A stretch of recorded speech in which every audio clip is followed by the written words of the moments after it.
po sa lahat ng mga taong nakakita po ng FB Live ko po ngayon. Ako po ay humihingi ng tulong sa inyo sa aking pinsan na may anak po siyang maliit at hindi pa po nag 1 month po ito. At may sakit po itong pulmonya at lagi pong nagkakasakit ang kanyang anak.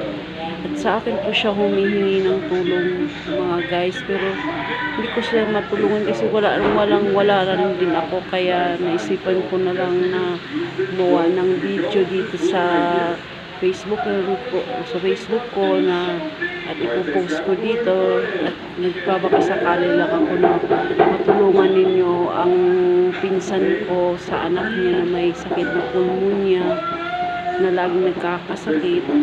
Sana po tulungan po ninyo po siya kasi 15 years old lang po siya nung mag-asawa siya, pero yung asawa niya ay malayo po sa kanya at wala pong trabaho ang pinsan ko, at ang awang-awa na po ako sa kanya kasi lagi po siyang kumukontak sa akin, pero wala talaga akong maibigay mga guys kasi wala din ako po. Kaya naisipan ko na lang kung i-post ito sa Facebook. Nagbabakasakali akong matulungan niyo po ang aking pinsan at ang anak niyang maliit na may pulmonya, at umaasa po ako na one of these days na makontak niyo ako dito at nang maibigay ko po sa kanya ang mga tulong ninyo.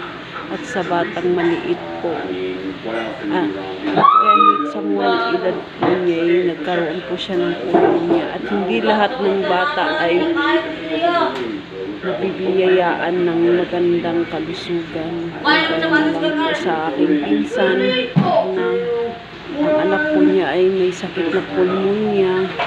Sana po yung matulungan po ninyo kami guys, kasi ang kabataan po ang pag-asa ng ating bayan. Totoo po ang lahat ng sinasabi ko, at nakikita po niyo ang picture pagtatapos ng aking video mamaya po. At sana po tulungan po ninyo ang aking pinsan at ang kanyang anak na may pulmonya.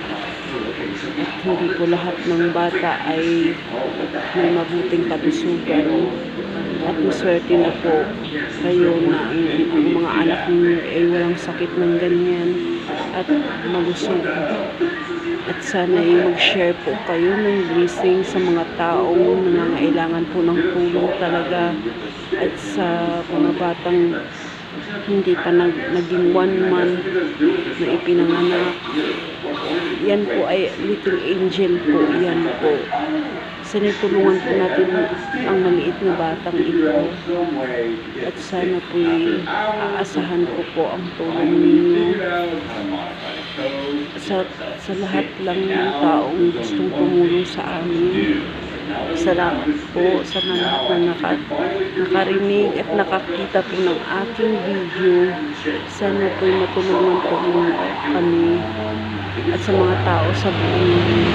Salamat po sa inyong panonood, at nakikita po ninyo ang picture ng aking pinsan at sa anak niyang may sakit po. Thank you po, at ito lang po ang sasabi ko sa inyo. Help our little child. Help the little angel. Nangangailangan po ng tulong ninyo po. Salamat po.